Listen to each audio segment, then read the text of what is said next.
Welcome, everyone, to the Success Elevated podcast. As always, I'm your host, Hayden Lee, and I'm joined this week by a couple very special guests. First special guest is a returning guest, been on the episode or been on the pod a handful of times, managing partner here at Spot On Solutions, the one and only high priest of marketing, Mr. Derek Priest. Thanks for coming on the show. Really appreciate it. I'm going to come up with a longer and longer intro and title for you every time you come on, Derek. I've got to come up with more golfer extraordinaire, fair weather friend because he moved away to Texas to get away from Idaho. You know, I don't know. We'll talk about all that. But all the Derek, fanfare coming on the show. I love the fanfare. It's completely fine with me. It's great to be here. Thanks. This is really cool for me because this is a guest that you've wanted to have on for a long time, and it's exciting for me because I've had the opportunity to learn a little bit about him through you and hear you talk about him. But I'm going to let you introduce our special guest today. Awesome. Well, I'm grateful for the opportunity to be on here, and I am super excited about this episode, this podcast today. Like you said, Hayden, I have been looking forward to this event for a long time. I'm super happy, privileged and honored to welcome onto our podcast one of my newest and becoming very dear friend, doctor or coach, Nate Hearne. He has, in the short time that we have known each other, doctor or coach, let me call you coach, he has made a massive impact on my life. I love the story of where he's come from. He is, for those of you who don't know Coach Hearne, he was involved with the high school football team, the Texas high school football team that is behind the story of Friday Night Lights. So if you've seen the movie Friday Night Lights, Coach Hearne was a big part of that. What I have learned though from Dr. Hearne, Coach Hearne, from this the relationship that we're building, and especially from, like, he wrote the most amazing book that I just couldn't put down. Like, the story behind Friday Night Lights is so much more impactful to me than the movie ever dreamed of. So I am super excited to welcome Coach Nate Hearne to our podcast today. How you doing, Coach? I'm doing wonderful, Derek, and thank you for that intro. I'm blessed by it. Thank you. Well, you are welcome. I am super blessed. As we jump in, I think I just wanted to say, and again, I've been super impacted by your life, and your story. I had just recently had the opportunity to sit in a conference where you were the keynote speaker, and were able to. I listened to your story, and I see and hear a lot of speakers. I go to a lot of seminars. Personal development, professional development, leadership, coaching, all of that stuff has been a big part of my life for my entire life. But I got to tell you, very few speakers, very few individuals, excuse me, move me like you move, like your story and the experience that you gave us at that conference. I just loved being there, loved hearing your story, and most of all your philosophy and your attitude about leadership and how to build people. So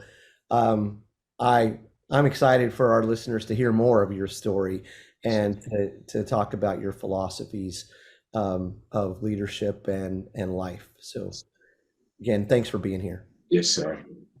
Very, very excited about this podcast. There's so much we could kind of go in to talk about, Coach. And I love, before we even started recording, you told Derek and I to just refer to you as Coach, which is, it feels like home to me for that. I played football in high school. Football was, I always say, it was like my first love. I played for a small high school here in Idaho. So nowhere near what your involvement in football was in Texas. You know, football's a religion in Texas, as we all know. But I would love to kind of hear a little bit about your backstory, if you don't mind, Coach Hearn. There's so much that I think we could talk about, but I think it all the background gives even more emphasis to what you're doing today with leadership and coaching individuals. But if you wouldn't mind, maybe talk a little bit about your life and growing up and what kind of you learned as a child and growing up that it's helped you kind of be who you are today. But it's like you and Derek said, hey, it's a very extensive story. But I'm going to try to compact it so that we don't get all involved in it and run out of time. My world, I grew up in poverty. I'm the middle child of 8 siblings. It would have been 9. My youngest brother died at birth. My father, he worked as an attendant at a full service humble station on Main Street in that small community I grew up in West Texas. He pumped gas, he fixed flats, he washed cars. My mom, she was a domestic. She worked as a domestic. She cleaned houses for a living. She would iron and cook and sew and mend and for the majority of our life in the homes. We grew up, the 10 of us, my mom and my dad and my brothers and sisters grew up, and I lived in a 3-room, not bedroom house, a 3-room house to sit on cinder blocks. There was no hot water and no indoor bath facility. My mom, she got ready to bathe us. She would heat up the water on the stove and pour it into a number 3 foot tub. Now I know, hey, you have no clue what a number 3 foot tub is. I don't. Yeah. But it's not very big. It's just big enough to maybe put your feet in, but that's what we used. And I remember my brother, my oldest brother, he's 4 years older. He'd wake me up, and we would scour the neighborhood alleys, looking through trash cans to find the best and the thickest cardboard to cut it out, to put it in our shoes, to keep the heat of the pavement out in the summer, the water out when it rained, the cold out in the winter. My father didn't have the money to buy shoes on a regular basis, and the majority of the clothes came from the home that my mom cleaned. She'd have to mend them. I remember my elementary school days vividly because that's the time in elementary I decided I was going to drop out of school. I just had enough. Going to school, my mom she'd line us up and she'd give us dry meat and bread, bologna sandwiches, and brown paper sack, and 2 cents for a carton of milk.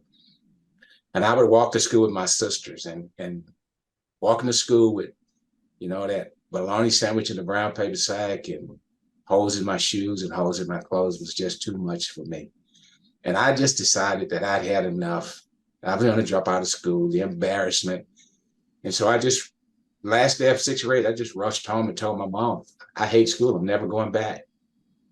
But my mother was the kind that she didn't, back in those days, Derek, hey, they didn't play. Spare the rod, spoil the child. That's what they believed in, and that's what they did. They did not play. There was no such thing as timeout in my house. Yeah. When my mom and dad spoke, you did it, or it wasn't a second chance. You better get ready. So she was adamant about me getting an education. She would not let me not go to school. So it was the best thing that happened to me, to have a mother and a father like that. And I had to go to school, 7th grade. And one of the best things that ever happened to me. I thought it was just like any other classes, but then I went to my 5th period science class, and Mr. Clyde Hake, my science teacher, he transformed me. He was the kind of man who, he reveled in character development. He reveled in mentoring. He was the greatest science teacher I'd ever met. And he set me on the front row. I'd never sat on the front row in any class that I've ever been in.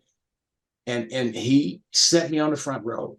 And he made me comfortable sitting on the front row with all those holes in my clothes, carrying that bologna sandwich that I know smelled and those holes in my shoes. He made me comfortable. That's how good he was. That's And so cool. lo and behold, made me his lab assistant. Shoot, I grew up in poverty. I didn't know what a lab assistant was. I had never seen a microscope. None of those things. And he brought me in and he transformed my world. By opening up that classroom and showing me how to do those things in lab. He showed me how to dissect my first frog. That's awesome. In 7th grade. And I just loved it. And from there, it happened again. I leave his class and then I go to 7th grade football. Greatest coach that I've ever encountered in my whole entire life. Coach Mark Wallace, 6'4", just the greatest, most amazing man I'd ever met as a coach. And he took me and molded me into something that I didn't know that I could become. I remember meeting him and he shook my hand and he looked at me and he said, "You Hearne?" I said, "Yes, sir." He said, "Hearne, I've heard a lot of wonderful things about you. I heard you're a good athlete and you're going to be on my team and we're going to have a lot of fun winning football games." And he smiled at me. Derek, hey, he had me at that moment. No one had ever greeted me like that and smiled at me and said they wanted me. They wanted me. And so, lo and behold, he put me on his team. And the 2 weeks getting us ready to play that first game of football, the life impact and transformational things he was saying and doing, I'd never coached. No one's ever coached me like that. Transformed me. I remember an incident where I would rush over to the field house out of my classes to get to the locker room so I could change my clothes so my teammates couldn't see me. And what I was trying to do was that I didn't want them to see those holes I had in my clothes. I had holes in everything, my socks, my underwear, my T-shirts, and I didn't want the guys to see it, especially the two that lockered next to me. So I would go into warp speed to get over there to beat them. And one day I thought I'd beat them. And tie my cleats up, and then Coach Wallace walks over. And he puts his hand on my shoulder. He looked down at me and he said, "Hearne, those holes in your clothes, those holes in your shoes, carry that bologna sandwich, son, it is not an indication of the man you're going to become." He said, "Hearne, you can be anything you want to be." I looked up at him, and I remember it like yesterday. I'm looking up at him, and I'm going, "Me, coach?" And he goes, "Yes, you." And he said, the operative word was, he said, "Hearne, nothing's wrong with you." You know, for years, hey, Derek, I thought something was wrong with me. You know, I didn't have any self-esteem. I didn't think I could do anything. And those two, my science teacher and God has a plan for all of us. And two men came into my life at the same exact time and totally transformed my life. And I was making D's and F's in elementary school. And Mr. Haight told me, he said, "Hey," I made an A in his class. And he said, you can make A's." I didn't believe it until he said it. And then I started making A's and B's in all my classes. And then I got to high school, I'm an honor roll student. I'm making A's in all my classes. The coach tells me that I'm special and there's nothing that I can't do. And I had no ideal in my head that I could be a science teacher and a football coach. But because of him telling me, "Hearne, there's nothing wrong with you. There's nothing you cannot do. I've got a dream now. I'm going to be a science teacher and a coach." And there is nothing that would stop me from achieving that goal. That's the impact that they had on my life. And that's why I do what I do today. It's amazing. It's so cool. There's so many things there that I think we could spend whole podcasts just talking about, like some of those things there. But I love that, learning more about you and talking to Derek. I know that you eventually became an educator, and I would say that most people that become educators at some point, that become teachers or principals or whatever, most of them can look back on their life and point to an individual, a teacher that they had, a coach that they had, and be like, yeah, this person. And as you were telling this story, my mom's a teacher, my sister's involved in education. I'm pretty confident they could both look back on their lives and be like, yeah, the reason I wanted to become an educator was because of this person, or the reason I wanted to do this is because of this coach or whatever. And it was so cool to kind of watch those parallels unfold. And yeah, I mean, there's so many pieces there, but I love the idea that like sometimes all it takes is one person believing in you, right? Like, and believing that you can achieve, and that, hey, I know that anything you want to be, you can do. Like, you've just got to believe in yourself a little bit. And all it took was one person to say that to you. And yeah, it completely transformed your world. It truly did. Yeah. Derek, any thoughts, or I guess from your perspective here, you've heard Coach talk about this a couple of times now, but anything that stands out to you? I'm moved every time I hear it.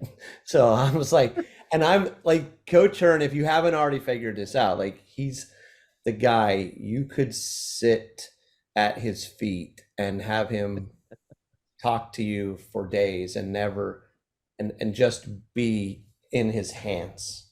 Right. And I love that. And I love, you lived in an era and a time that was hard, right? That was really hard. And especially, in the South, and helping these young players become integrated into white schools. And what a challenge that was, right? And the hurdles that you had to go over as that all, like I said, the whole story of Friday Night Lights does not paint the picture of what really happened there. And I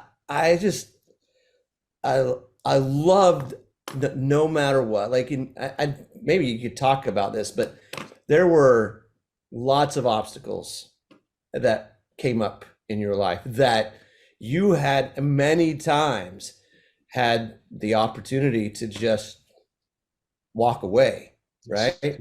Matter of fact, in many cases, they were trying hard to get you to just walk away, right? Just go. I mean, things that happened that were just unprecedented, that had never happened in history, just were surmounting against you.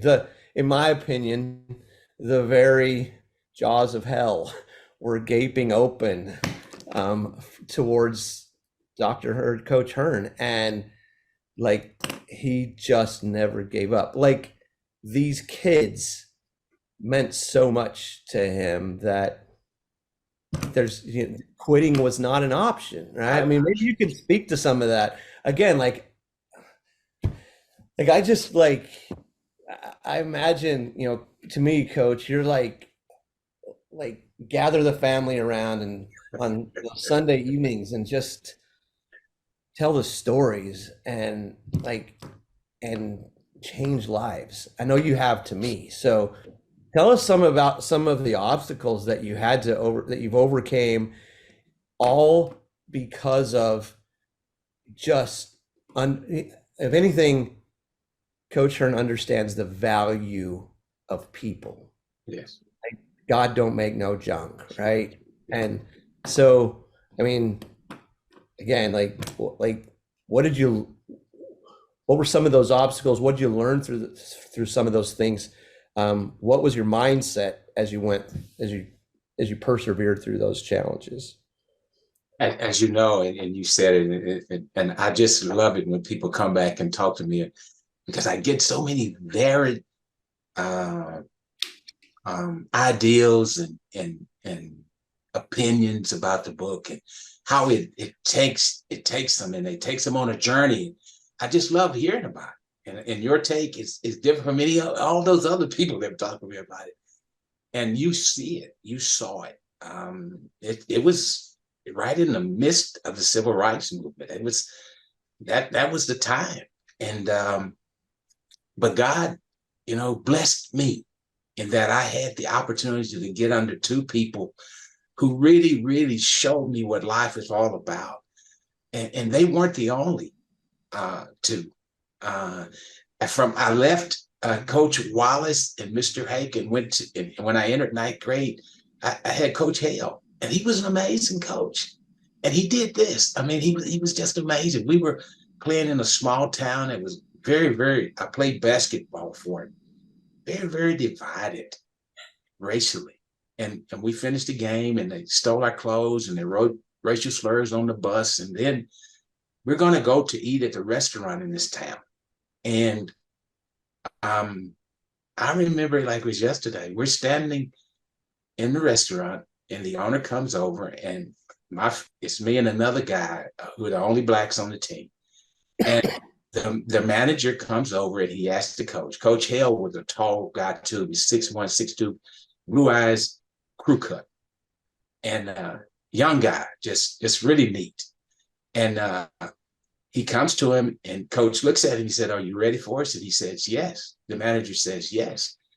He said, "We've got your table over here." He said, "All but those two guys." He said, "They have to go to the back and eat." And coach, I could tell he was like startled. He said, "Who are you talking about?" And he said, "Those two colored boys there." He said, "They have to go to the back and eat." And coach said, "Wait." He said, "They just played a game together. They just dressed and showered together. They just rode the bus here together. They go to school together. They sit in the same classroom together. And now you're telling me they can't eat?" And he says, "Not in this restaurant." And coach looks at him. He says, "Thank you." And he said, "Fellas, let's go." And he's walking out. Coach is walking out. And the manager asked him, he says, "Where are you going, coach?" He says, "We're going to find a place to eat." He said, "Well, what about this?" He said, "You do whatever you want to with it." He put us back on the bus. We went back to our hometown. He pulls up at Dairy Queen, and he orders hamburgers for all of us, hamburgers and Coke. Those are the kind of experiences that just transform your life. Oh yeah. And for God to bless me with those things, now I know what I'm going to do, right?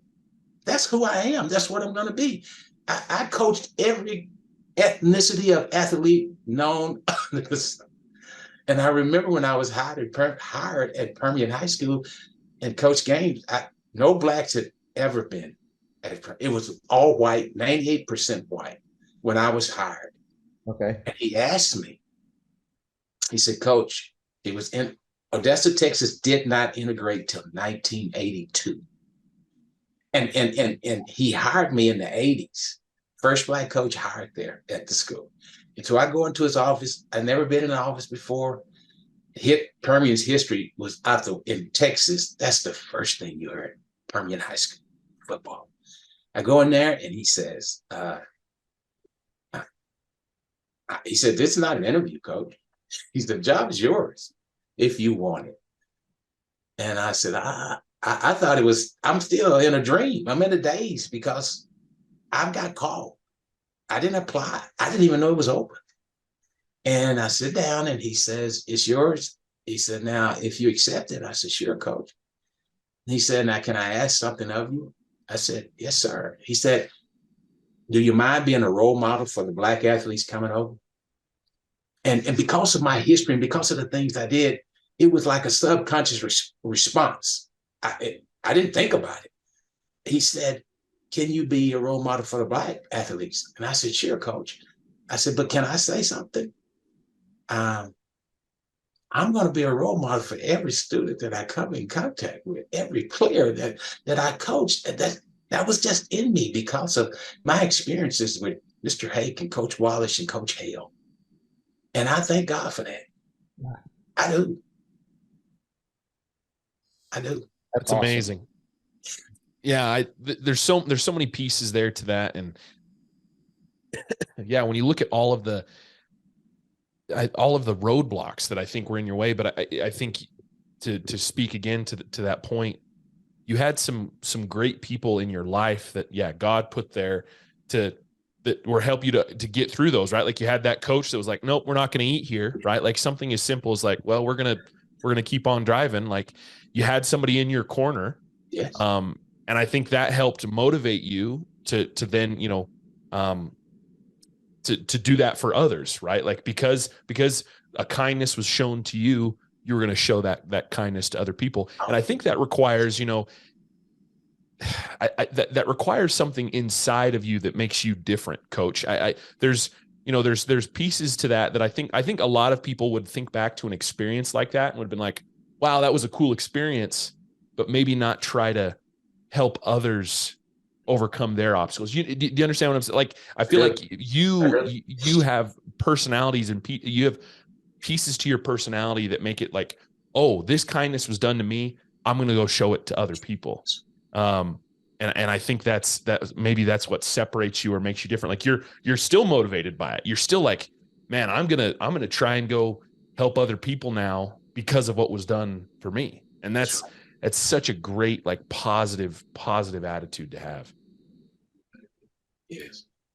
Well, Coach, you're making a big impact on, and have made a big impact on a lot of people. You've come from an amazing background. Like people would just be like, they're in awe that, you could come from where you did and become what you've become, and be an impact in the world. So, but from those days at Permian High School, through, I know that you have been in education for a long, long time. You went into administration. You were a high school principal, administrator. What are you doing now? Like, where has this whole story led you now? I know that, and this is kind of my little lead into what you've got going, how we met, what you've got going in, with the lives you've touched with football players across the country. But where are you going now? Like what's your focus? Who are you trying to help? And then let's talk about this Mindset of a Champion event that you've got going. Yes, sir.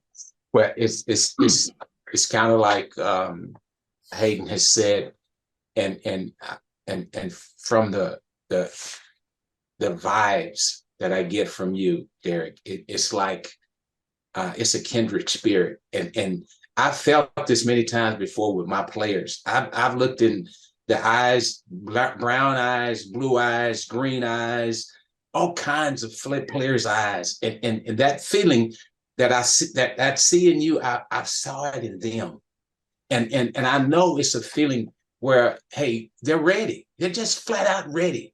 And I know you're not gonna play a game, but if you were in that stage, I know that you would be ready to give it everything you had, because I can just sense it. I feel it, because that's how I felt when Coach Wallace and Coach Hale and Mr. Haig talked to me. It's that feeling. And going back to Hayden's prompting, that's why I do what I do. I didn't ever want to keep it. I always wanted to extend it. And what you're asking me is that, what's motivating you? That motivates me. That feeling, that look in my guys' eyes, and that feeling of, hey, there is nothing impossible for us. We can make this work. And they believe it. And I feel like God gave me that, because I've coached and I've very seldom lost. And my kids would come back and tell me, it's you, coach. And I think, how in the heck is it mean? How does it mean? They go, it's just different, coach. You listen, you make us believe. And I just think it's special for anyone who gets that from anyone that they coach or they talk to or they interact with. So that motivates me. I get out of bed with that goal in mind every single day, that I want to help someone achieve everything that they thought was impossible. I want to help them and show them that there is nothing impossible for them. I've seen it happen over and over and over again. That's what motivates me, and that's what gets me out of bed, and that's why I do what I do. That's awesome. So you're now going around the world, going around the country, talking to groups, talking to educators, sharing them your vision, sharing them how to make their lives better. Tell us what that looks like. Tell us what, like, again, like this may be the lead in to the empowerment or the empowerment summit that you got coming. What are you doing? Like, what are you coaching them to do now? After meeting and seeing so many great speakers, like you said, you have over the years, Zig Ziglar and Tom and John Maxwell and Les Brown and listening to those guys and great ministers' sermons that I had the opportunity. It's just that it makes me feel that I want to relay that message, that I had to bottle it, and I didn't think I had it, but everywhere I went when I was coaching, I would use the same formula. And then I was talking to Tom Ziglar, and he said, well, that's what you do. That's who you are. And he said, those are the three things that you do. One of the things that you do is that you help people believe in a system. It might be your system. It could be another system like coaching football in Permian, but you get them to believe in it. And then you push them beyond whatever they thought they couldn't do, but you push them beyond what they think they're capable of doing. And then you build and maintain those relationships with them. He said, that's the formula for success. He said, it's that simple. And you do it unconsciously.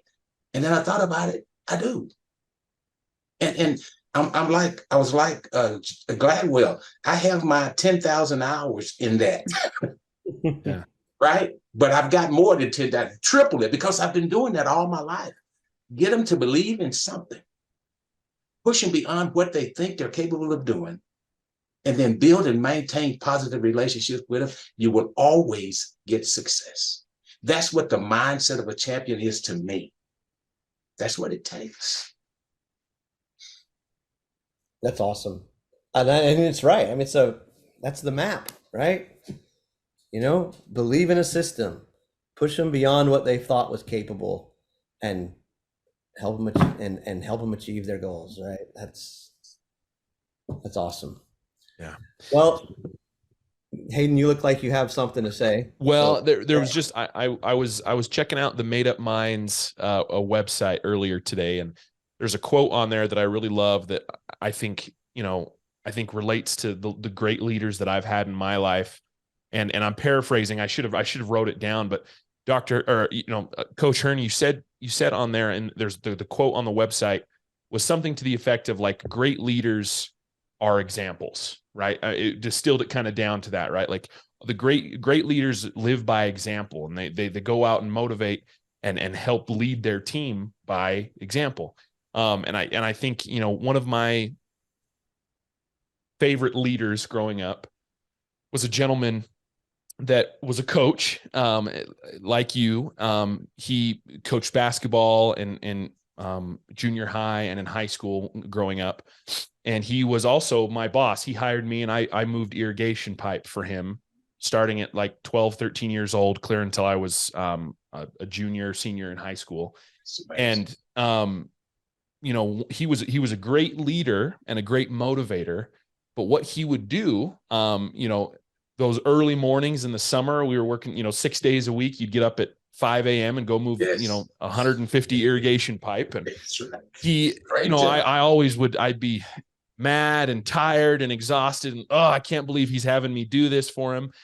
And I'd get up and just, when I would first get to the field, it was still dark, but as I would start moving pipe, it would get lighter and lighter. And a couple fields over, I could look, and every single morning that I was moving pipe, his name's Neil Hillman. Neil would be in the field a couple fields over moving pipe, just like I was.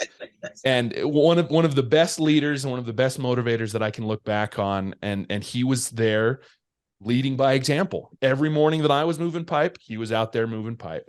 And he was, quite a bit older than I am. And he's in fact, I think he's just getting ready to retire this next year from coaching and teaching. But yeah, he's been a huge example in my life. And the example was that he led by example. He didn't ask me to go do something hard, and then while he sat on his porch and drank lemonade, right? Like he was out there doing it with me every morning. And that quote on your website, Made Up Minds, it related to me as well. That yes, so the best leaders that I've had in my life lead by example. Yes, sir.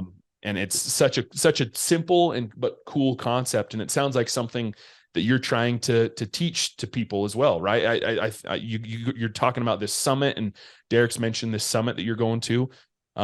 Is that a kind of a core principle that you try to instill into those that you teach? Oh, that's what our whole personal development and my mentoring program, that's what it's all about. You have to lead by. I've coached, I've taught, ordained minister, pastored the church for 15 years, small churches. And I served in the Texas prison system for 15 years. And what I did was I volunteered for 8 or 10, and then I served as a pastor, a chaplain in 2 different prison units.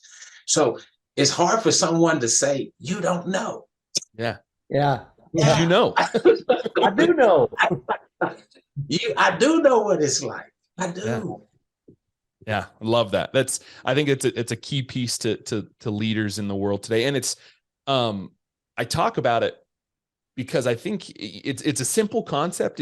For people like, oh, of course, lead by example, right? But like, I think it's lost a little in the world today. I think there are a lot of people that are leaders out there that aren't leading by example, that just are, trying to motivate their team and yell at them to go work harder and do better, and maybe it's in the business world or whatever, but, and aren't necessarily willing to go do it themselves. And I think it's a lost concept, and it seems like something simple, but like you're saying, like if you've gone and done it and you're teaching others to go and do it, like it's makes that much more sense to lead by example and motivate those around you by doing that. So I love this. I love it. We've talked about so many cool things here today. And I think like I mentioned earlier, we could continue to talk for hours and hours about so many cool stories, but I don't want to keep you hostage too much longer here today, Coach. But I do want to wrap up with the 3 questions that we ask all of the guests that come onto our show. 3 rapid fire, if you will, questions. Derek, sorry, what were you going to say? Because I don't want to take anything away from the questions because they're awesome. But before we do that, I go ahead. I want to make sure that Coach Hearne has an opportunity, that we have an opportunity to talk about his event that's coming up. Oh, yes. 8th and 29th of April. Coach, it's the Friday Night Lights Empowerment Summit, right?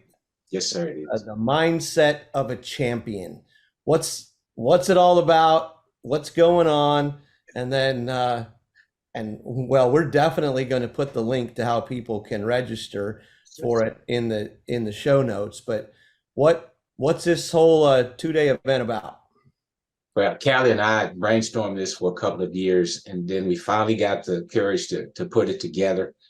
Meeting guys like you and Katie and all the inner circle, and then the Tom Ziegler people, we just felt like this was the right time to do it. And it's everything that you said, the mindset of a champion. I don't say that lightly. And just like Hayden said, I've experienced the mindset of a champion. You don't win national championships and not know how to have a mindset of a champion, right? Right. You've coached it. You know what it looks like. You know what it feels like. You know all the ambience of it. So that's what we wanted to pour into this seminar, this summit. And we start off with a tour of Texas, of AT&T Stadium, Dallas Cowboys Stadium. And that's about a 90-minute tour. And then it culminates with a dinner. And I've got some special people. A friend of mine, we've been together. We've done, we help indigent families. He's an all-pro middle linebacker for the Dallas Cowboys. We've been friends for 15, 20 years. And he still holds records. He still holds the record as a middle linebacker he started as only person ever started as a rookie middle linebacker, and he holds the record for seasons, tackles in the season. He'll be there. And then I have 3 of my guys who played on the Friday Night Light team. One who actually they portrayed in the movie. The other 2 have records that they've set at Permian High School in being a part of the national championship and that team that went on the book, the movie, and the TV series is about. They'll be there. And to interact with them and ask them questions, and they'll sign and autograph pictures and all of this for everyone there. And I think it's going to be a great experience.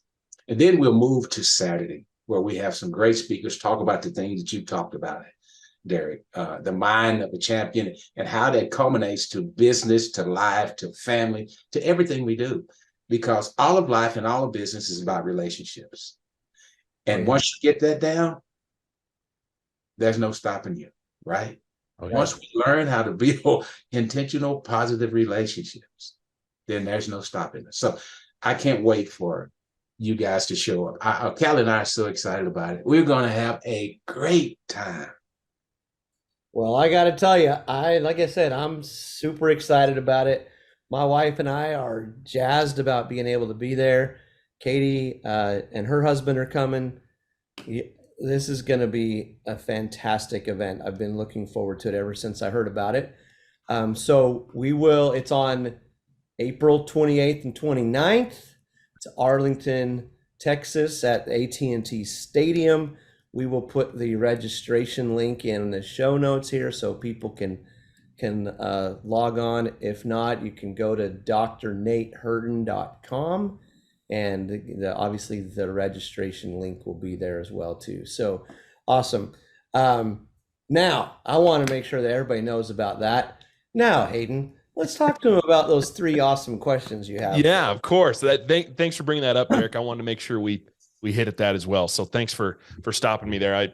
The summit sounds amazing, and I think anybody that can attend is going to get a lot of really, really good value out of it. So, first question, Coach Hearne, is you got a favorite book or podcast that you've read recently or listened to, something that you've enjoyed reading that you'd like to share with us?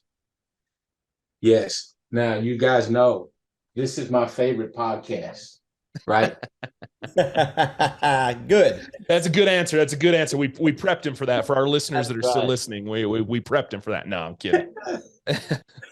And a great book is by my friend Tom Ziegler, 10 Leadership Virtues for Disruptive Times. I've read that book over and over and over and over. His first book, Choose to Win, was really good for me. I thought he couldn't top it, but then he came back with the 10 virtues for leadership in disruptive times. And as you read that book, it's what we do. It's what we're involved in. That's not a single life on this earth that has not experienced chaos, disruptions, and difficult times. Yeah. Yep. And he gives us the formula for how we can maneuver through that, navigate through it. So that's the book. Love it. Thank you. Second question, Coach. I know you wear a lot of hats and you're doing a lot of things now and just throughout your career, having a long day as an educator or as an administrator. Well, how do you relax at the end of those long days? How do you recharge your emotional, mental batteries? It might sound funny, but I like working out. Love it. It relaxes me. I did weights for many, many years, and running. So that relaxes. Love it. It's a great answer. We've had a lot of different answers for that one. And, I think at times, the great thing about weightlifting and what you're talking about is allows you to just shut your brain off. Right. And you can maybe listen to some music or whatever it is, but allows you to just shut your brain off, focus on your body and getting your body moving. And, we had a guest come on a few months ago that talked about having white space in our life, like having the ability to just shut our brain off and just have like some, just calm everything down. And I think, like you're saying, weightlifting and exercising is a great way to do that. Last question. Again, thank you for coming on. This has been really, really fun for me and for Derek as well. If you could rewind to the beginning of your career, whether it's maybe your career in education or your career with coaching, whatever it might be. If you could rewind and tell yourself one thing, what would that one thing be? Believe in myself. Yeah. Don't learn the hard lesson. Listen to people who tell you they're not paid. They don't have, no one pays them to tell you, you're special and you can do that. Accept it in your heart, accept the blessing, and know that no one's making them do that. Trust what they're saying and follow that advice. If I could do it, I would make sure that I listen to those voices a lot more than I did when I first started. Oh, I love it. Super sage right there. Awesome. That's some great advice. Thank you, Coach. Derek, anything before we kind of close up today? Any other thoughts or anything you'd like to close with here? Just another, I don't know, just thank you, Coach, for the impact that you have been to this point in my life. In just the short time that we've known each other, I do sincerely look forward to many, many, many more years of friendship and camaraderie and teaching and sitting at the feet of Coach Hearne. I'm super, super grateful for, for God leading me to you. It's been a blessing in my life. So thank you for that. Thank you for joining us today. Thank you for sharing with our listeners on the Success Elevated podcast. I know that everybody that listens to this episode is going to be blessed in just big ways. So thank you, my friend. Thank you, Derek. Thanks, Coach. Yes, thanks, sir. Coach. Well, again, thanks for coming on the show. I know people are going to love this episode, and hope to have you on again soon. Oh yes, would love to. Love it. But have a great day, guys. This has been Success Elevated, making you a little bit better one show at a time. Thanks for joining us. Please subscribe on YouTube or any other major podcast platform to listen to more episodes. We are proudly brought to you by Spot On Solutions. If you'd like to learn more about how we can help you grow your business, please check us out at spotonsolutions.com.